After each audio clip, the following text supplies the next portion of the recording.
It's time now for our Entre Nous segment with Solange Mougin. Solange, you're focusing on a societal issue that touches every nation in the world, the violence against women, and you're starting off with the increasingly disturbing ideologies that's promoting such violence. Yeah, before I get into sort of the mind-boggling and actually quite horrifying numbers in France and also worldwide of violence against women, I thought I would start with a positive, or at least try to, and that is education and the need for better education in this regard, or the need to better understand the forces that play here so that you, me, and everyone can spot such violence and thus fight against it. And one of those forces that is promoting violence against women, and men too as well, and this is on a global scale because it is largely digital, is masculinism.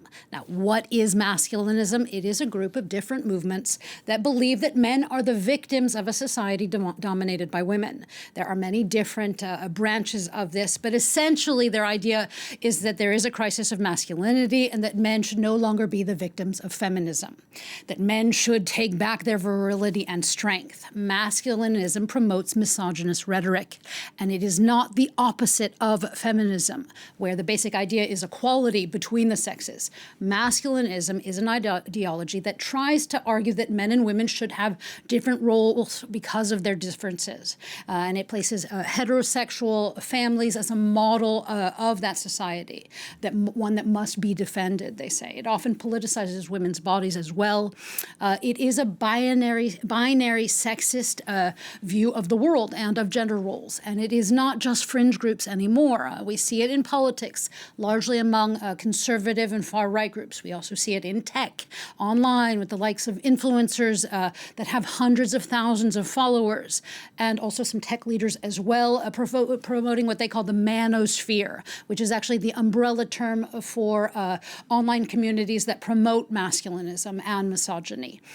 This is all over social media. Young men are increasingly getting sucked into it. And French sociologists explained to France 24 how it comes down to shifting gender norms. Young men are attracted to it because they're filled with contradictions and the paradoxes between an idea of virility, which pushes them to be violent, superior and dominant, and to use force, and to treat others as inferiors if they aren't strong. That versus the culture of equality. So they're stuck with these contradictions. Some are taking a step away from that, while others are leaning into it because it gives them strength and reinforces their identity. And Solange, masculinism is largely based on the idea of victimhood of men, when in fact this is largely an illusion. Yeah, the numbers abound in regard to the fact that women are largely the victims of male violence. But before I get into those figures, it's essential to note that men too are victims of these masculinist ideas as well, that it seeps in from an early age and can be particularly attractive to young men, for example, who are in search of themselves or in search of being liked and loved. Sexist education and stereotypes continue to exist. You're raised with this history or this sort of contract in regard to virility, or the idea that if you step on everyone else, if you're the perfect man that shows no emotion, then you will have everything. You'll be rich and powerful, have lots of women. It'll be marvellous.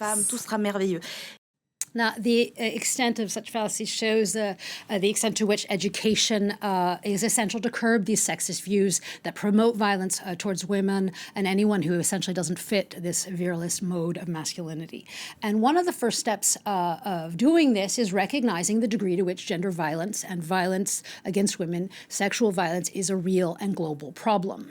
In the UN-sponsored report for 2025, it found that 25% of women, or nearly 1 in 3 women, are the victims of sexual violence. And this figure of some 840 million women who have been beaten, raped, sexually assaulted, harassed, it's largely thought to be far less than the reality because of the stigmas and the fear that surround sexual violence.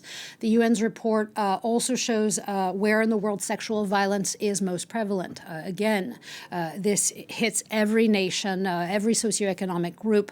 But the report found that the Oceania and Africa regions have doubled the number of women who are victims of sexual violence compared to other regions. Worldwide, this is a societal and economic, this has societal and economic costs that actually far surpass what it would cost to fight this. Studies have proven that things like education, strengthening judicial systems, and creating support groups for victims, they work. And finally, Solange, where does France stand when it comes to violence against women? Well, here too, the numbers are absolutely chilling. According to a 2025 report by France's Observatory for Violence Against Women, it found in 2024 that 270,000 women were the victim of rape, attempted rape, or sexual violence. That's one woman every 2 minutes in France. It also tallied at least 107 murders or femicides of women by their partners or exes, and 200 attempted femicides. The report actually now takes into account as well indirect femicides, or women who were pushed to suicide or attempted suicide after being harassed, bringing the total to 1,283 femicides or attempted femicides. Then there's the effect on children. 94 children were left essentially orphans, with more or less mom being killed and dad being sent to jail. And beyond these cases, there's also everyday violence and a systemic presence of it. The report showed that in France, one woman every 23 seconds is a victim of sexual harassment, exhibitionism, or receiving sexual images online. All right, Solange, thank you very much for taking us through that very important point there on International Day for Elimination of Violence Against Women. That's it for this edition of Entre Nous.